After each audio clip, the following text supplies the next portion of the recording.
할렐루야.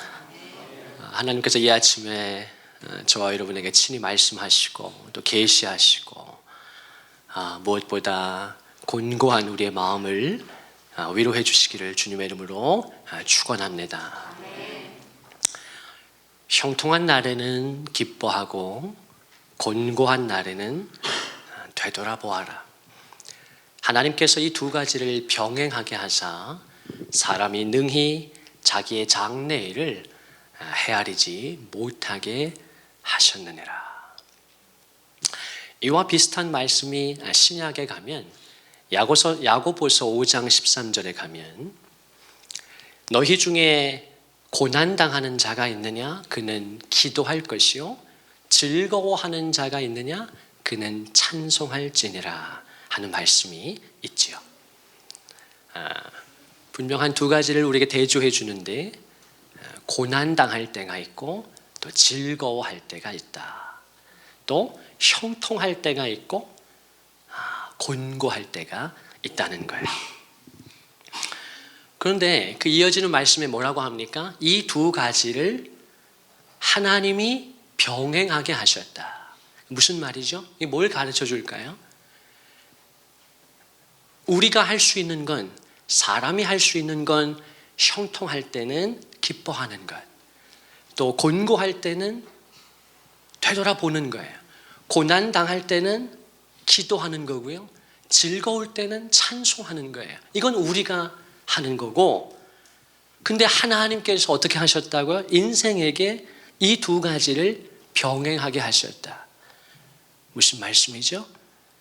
형통의 때와 곤고의 때가, 또 고난의 때와 기쁨의 때가 누구의 손에 있다는 것입니까?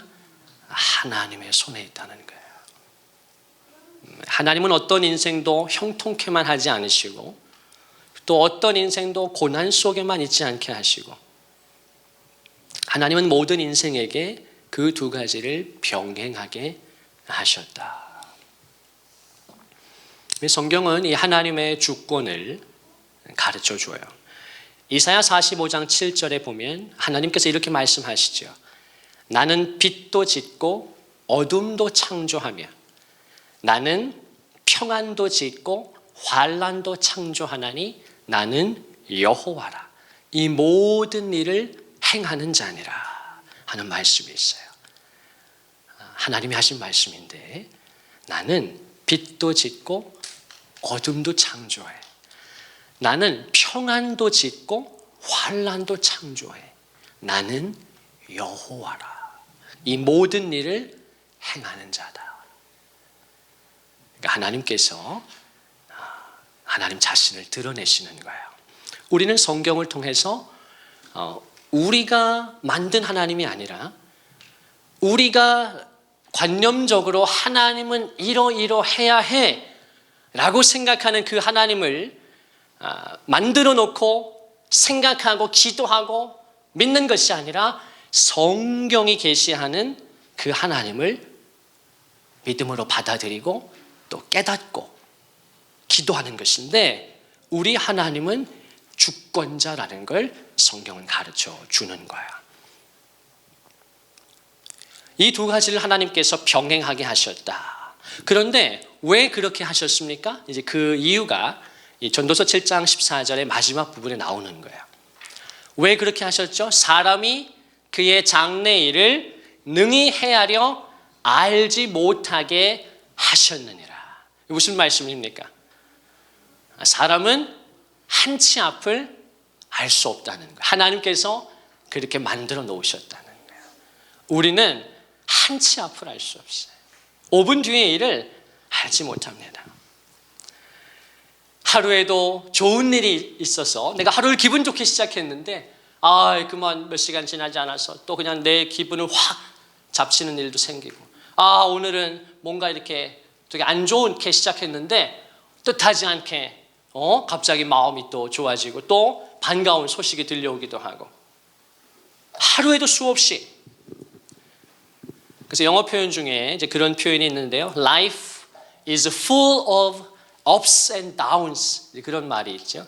인생은 수많은 업과 다운으로 가득 차 있다. 좋은 일과 나쁜 일, 형통한 일과 곤고한 일로 인생은 가득 차 있다. 우리의 가정에도 마찬가지입니다. 오늘은 되게 우리 부부가 기쁘게 시작했는데 그만 말 한마디, 그만 어떤 또 사건 하나의 또 빌미가 또 그냥 곧 가정을 긴장에 빠뜨리고, 그 직장과 사업도 마찬가지죠. 내가 핸들할 수 없는, 내가 컨트롤할 수 없는, 내가 어떻게 할 수 없는 일들이 계속해서 일어납니다. 자, 사람이 그의 장래일을 능히 헤아려 알지 못하게 하셨다. 그럼 하나님께서 왜 그렇게 하셨을까요? 왜 저와 여러분의 인생을 그렇게 디자인해 놓으셨을까요? 형통한 때가 있고 또 곤고한 때가 있고, 기도할 때가 있고 찬송할 때가 있고, 또 왜 우리가 장래일을 알지 못하도록 하나님께서 하셨을까요? 그 속에서 하나님은 성도에게 뭘 지속적으로 상기시키길 원하시는가? 첫 번째, 삶은 불완전하다는 것이에요. 성도된 저와 여러분이 이 땅을 걸어가면서, 신앙의 여정을 걸어가면서 계속해서 반복적으로 배우게 되고 깨닫게 되고 고백하는 것이 무엇입니까? 참 삶이 불완전하구나. 인생이 참 불완전하구나. 제가 지난주에 로맹 롤랑의 그 인생에 관한 비유를 말씀드렸는데, 그거보다 더 좋아하는, 더 통찰력 있다고 생각하는 인생에 대한 그런 표현이 있는데, 이거는 제 아버지한테 제가 배운 거예요. 인생은 불완전한 인간이 불완전한 사람들과 함께 불완전한 환경 속에서 사는 것이래요. 우리가 사는 삶이란 불완전한 내가 불완전한 다른 사람들과 불완전한 환경 속에서 사는 거래요. 그 인생에 좋은 일이 많겠어요? 재밌는 일이 많겠어요? 우리의 마음을 곤고하게 하고 힘든 일이 많겠어요? 가정도 불완전합니다. 제가 가정을 정의해 볼까요?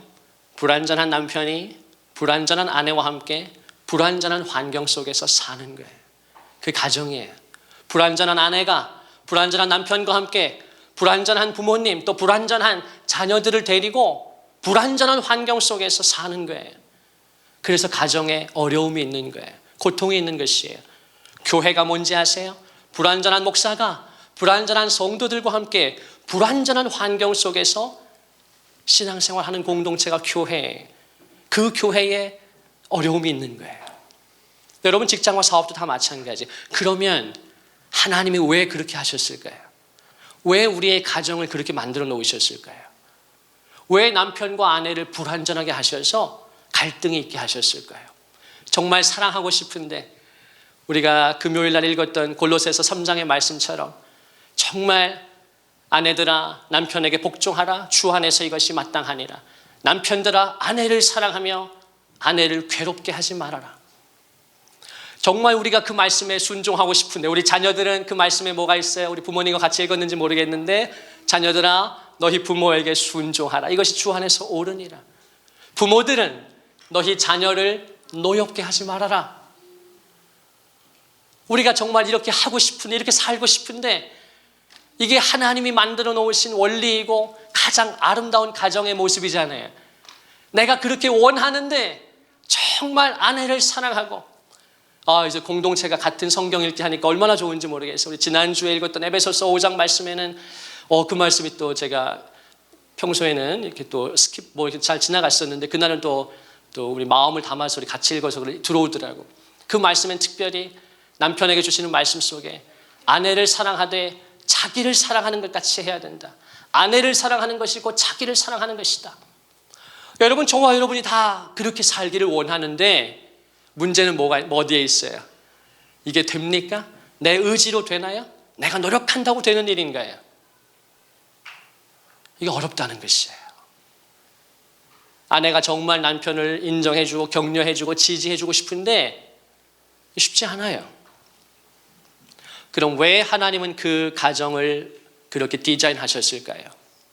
교회도 마찬가지입니다. 불완전한 성도들이 불완전한 목사와 불완전한 다른 성도들과 함께 불완전한 환경 속에서 신앙생활을 하는 거예요. 모든 것이 불완전해요. 그것에서 짜증이 나기도 하고 불평이 들기도 하고 원망이 생기기도 해요. 하나님은 왜 그렇게 하셨을까요? 삶이 불완전하다는 것을 배우게 하시면서 잠언 27장 17절에 보면 이런 말씀이 있어요. 철이 철을 날카롭게 하나니. 철이 철을 날카롭게 한다는 것이에요. 무슨 말입니까? 나의 배우자는 하나님이 나에게 주신 가장 좋은 친구이자 동역자이자 내 반쪽이에요. 그런데 그 배우자는 어때요? 나도 철이지만 그 배우자도 철인 거예요. 부딪혀요. 갈등이 있습니다. 나는 철인데 상대방은 무가 아니에요. 나도 철이고 상대방도 철이란 말입니다. 갈등이 있어요. 그런데 하나님이 왜 그렇게 하시죠? 철이 철을 날카롭게 한다고요. 날카롭게 한다는 뜻이 뭐예요? 온전한 사람으로 빚어가시는 거예요. 그리스도의 장성한 분량에까지 이르게 하시는 거예요. 하나님의 사람으로 우리를 빚어가시는 거예요. 끊임없이 내 성품에 대해서 절망하고 끊임없이 내 속 좁음에 대해서 아파하고 미안해하고 서로를 긍휼히 여기는 가운데 이것이 내 힘으로 되지 않는구나. 가정의 평화가 행복이 내 힘으로 되지 않는구나. 성령께서 오직 성령이 내 마음을 부드럽게 해주셔야 되고 배우자의 마음을 부드럽게 해주셔야 되고 자녀의 마음을 부드럽게 해주셔야 되고 오직 성령님이 붙들어 주셔야 되는구나. 하나님 그걸 가르쳐 주시는 교회도 마찬가지예요. 하나님이 목사를 불쌍히 여기시고 하나님이 성도들을 불쌍히 여기시고 그것이 하나님의 교회예요. 두 번째, 왜 하나님께서 사람이 그의 장래의 일을 능히 헤아려 알지 못하게 하셨을까요? 삶이 불완전하다는 것을 절실히 깨달아가는 속에서 어떻게 됩니까? 성도는 이제 하나님을 의지하는 백성이 되는 거예요. 할렐루야. 하나님을 의지하는 백성. 예레미야 17장 7절의 말씀을 여러분의 마음의 신비에 새길 수 있기를 주님의 이름으로 축복합니다. 무릇 여호와를 의지하며 여호와를 의뢰하는 그 사람은 복을 받을 것이라. 얼마나 소중한 말씀인지 몰라요. 저는 감히 예레미야의 절대 구절 중에 하나가 아닐까. 예레미야 17장 7절 같이 고백하십시다. 여호와를 의지하며 여호와를 의뢰하는 그 사람은 복을 받을 것이라. 왜 성경이 두 번이나 반복해서 의지하라고 말합니까? 하나님을 의지하고 또 의지하라는 것입니다. 할렐루야. 같이 하십시다. 의지하고 또 의지하라. 하나님을 의지하고 또 하나님을 의지하라는 것이에요. 하나님은 그 사람에게 마침내 복을 주십니다. 마치 이와 같아요. 요한복음 14장 1절에서 우리 예수님께서 마지막 고별 설교를 하실 때 제일 처음에 뭐라고 말씀하십니까? 너희는 마음에 근심하지 말아라. 하나님을 믿으니 또 나를 믿어야 한다. 왜 예수님께서 두 번이나 믿으라고 말씀하십니까? 믿고 또 믿어야 한다. 하나님을 신뢰하고 또 신뢰해야 한다. 마찬가지로 오늘 예레미야는 뭐라고 말씀합니까? 하나님을 의지하고 또 의지해야 한다. 우리가 이 땅을 사는 동안 계속해서 매일매일 순간순간 하나님을 의지하고 내 힘으로 되지 않기 때문에 성령을 의지하는 저와 여러분 되시기를 주님의 이름으로 축원을 드립니다.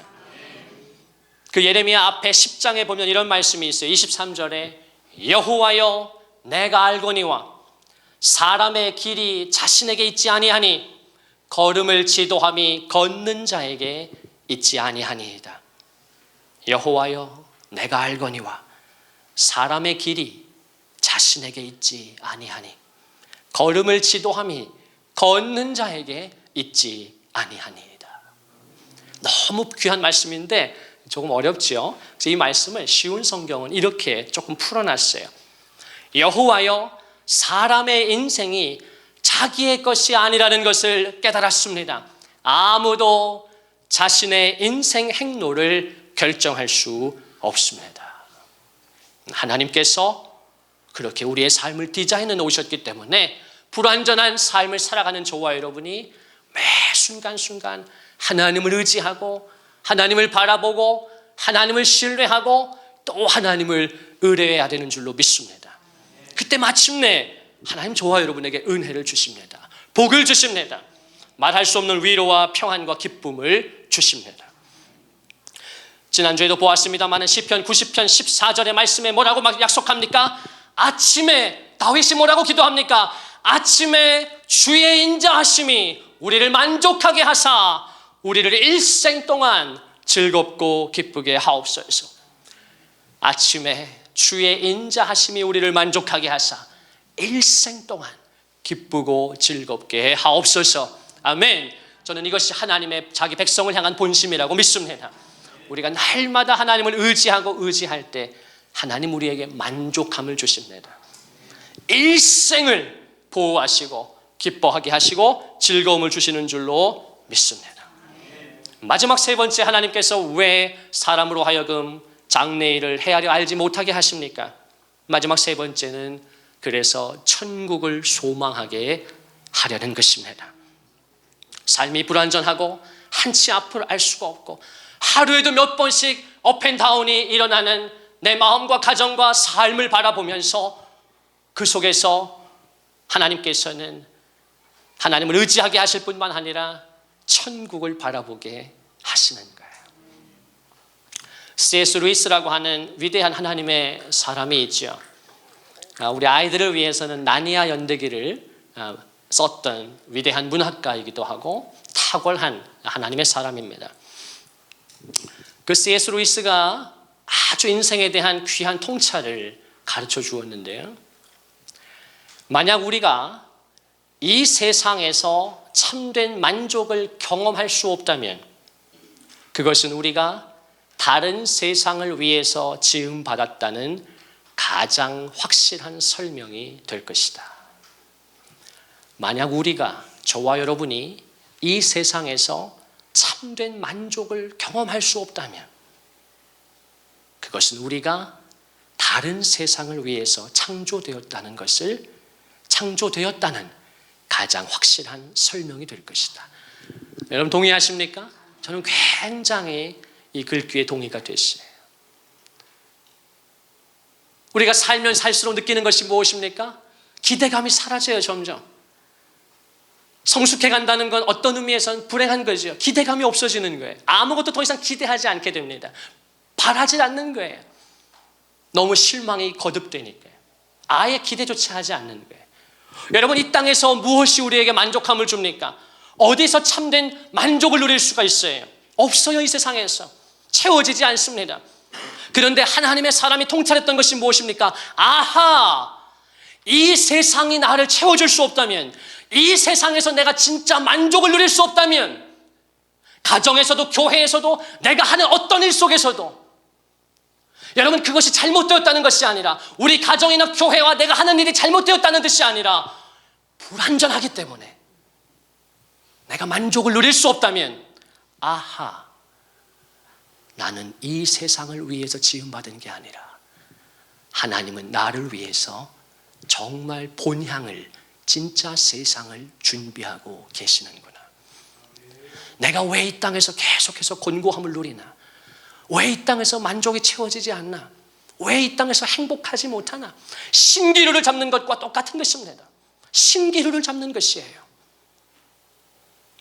그 속에서 하나님은, 성현아, 이 땅이 아니야, 여기가 아니야, 여기가 아니야, 눈을 들어 하늘을 바라보라고 말씀하시는 것입니다.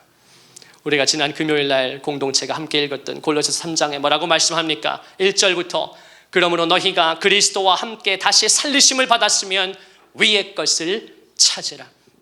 위의 것을 생각하고 땅의 것을 생각하지 말아라.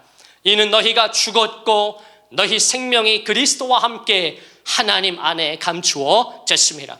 우리 생명이신 그리스도께서 나타나실 그때에 너희도 그와 함께 영광 중에 나타나리라. 그러므로 땅에 있는 지체를 죽이라. 곧 음란과 부정과 사욕과 악한 정욕과 탐심이니 탐심은 우상 숭배니라. 사랑하는 여러분, 저와 여러분이 예수 그리스도의 십자가 구속의 은혜로 그리스도의 보배로운 피로 말미암아 죄사함을 받았으면 나와 당신은 그리스도와 함께 다시 살리심을 받은 것입니다. 그러므로 너희는 이제 위의 것을 찾아야 한다고 말씀하는 것입니다. 위의 것을 생각하고, 여기서 생각하라는 건 바라보라는 것입니다. 위의 것을 바라보고 땅의 것을 생각하지 말아라. 땅의 것을 바라보지 말아라. 내가 어떻게 하면 이 땅에서 더 잘 먹고 잘 살고 좋은 차를 타고 좋은 집을 가고, 언제까지, 당신이 언제까지 그렇게 사시겠어요? 다 빈손 들고 왔다가 빈손 들고 가는 것입니다. 아무것도, 전도서가 말씀하지 않습니까? 우리가 이 세상에 아무것도 가지고 온 것이 없음에 아무것도 가지지 못하고 갈지니라. 너는 흙이니 흙으로 돌아갈지니라. 너는 티끌이니 너의 영은 하나님께로 돌아갈 것이라고 성경은 거듭거듭 말씀하지 않습니까? 위의 것을 생각하고 땅의 것을 생각하지 말아라. 그래서 여러분, 내가 비록 이 땅에서 잘 안 돼도, 내 뜻대로 잘 되지 않아도, 그렇게 행복하지 않아도 여러분 너무 실망하지 마십시오. 이 땅에 목맬 필요가 없다는 것입니다. 필요 이상의 성공이나 필요 이상의 부를 추구하지 마십시오. 돈을 사랑함이 일만 악의 뿌리가 된다고 성경은 분명히 경고합니다. 우리가 왜 위의 것을 생각하고 땅의 것을 생각하지 말아야 합니까? 이는 너희가 죽었고. 사랑하는 여러분, 저와 여러분이 죽었다는 것입니다. 여러분, 우리가 지금 육은 살아있지만, 우리의 정신은 살아있지만 사실 우리의 영혼은 죽었다고 성경은 가르쳐 주는 것입니다. 언제 죽었습니까? 나와 당신이 예수 그리스도가 십자가에서 죽어주실 때 나도 그와 함께 죽은 것입니다. 죽은 사람만 부활에 참여할 수 있습니다. 죽은 사람만 하나님의 나라에 참여할 수 있습니다. 그것이 요한복음 3장에 주님이 니고데모에게 가르쳐 주신 거듭남이에요. 내가 어떻게 다시 태어날 수 있습니까? 죽으면 다시 태어날 수 있어요. 그런데 나와 당신이 어떻게 되었다는 것입니까? 죽어야 하는 것이 아니라 성경은 저와 여러분이 이미 죽었다고 말하는 것입니다. 그리스도가 십자가에 못 박히실 때 나도 그와 함께 못 박혀 죽은 것입니다. 나는 고통을 받지 않았습니다. 나는 아무 희생을 치르지 않았습니다. 예수 그리스도가 모든 고통과 희생을 치러 주심으로 그분의 죽으심이 나의 죽으심이 된 것입니다. 그리고 그분의 의와 거룩함 또한 내 것이 된 것입니다. 이는 너희가 죽었기 때문에, 너희는 죽은 자이기 때문에 땅의 것을 추구하지 말라는 것입니다. 너희의 생명은 그리스도와 함께 하나님 안에 감추어졌습니다. 무슨 말씀입니까? 우리의 진짜 생명은, 우리의 진짜 만족은, 우리의 진짜 삶은 그리스도 안에서 하나님 안에 감추어져 있다는 것이에요. 우리가 저 영원한 천국에서 누리게 될 그 참된 영생 말입니다. 그러므로 땅에 있는 지체를 죽여라. 곧 음란과 부정과 사욕과 악한 정욕과 탐심이니 탐심은 우상 숭배니라. 우리가 계속해서 이 땅을 걸어가는 동안 땅에 있는 지체들을, 우리의 음란과 부정과 사사로운 욕심과 악한 정욕과 탐심을 끊임없이 그리스도의 십자가에 못 박고 위의 것을 바라보면서 나아가야 하는 저와 여러분이 되어야 할 줄로 믿습니다.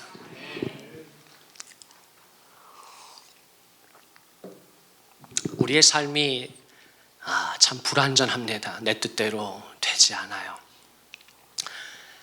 그 속에서 우리는 많은 고통을 받고요, 상처를 받고 상처를 주며 살아갑니다.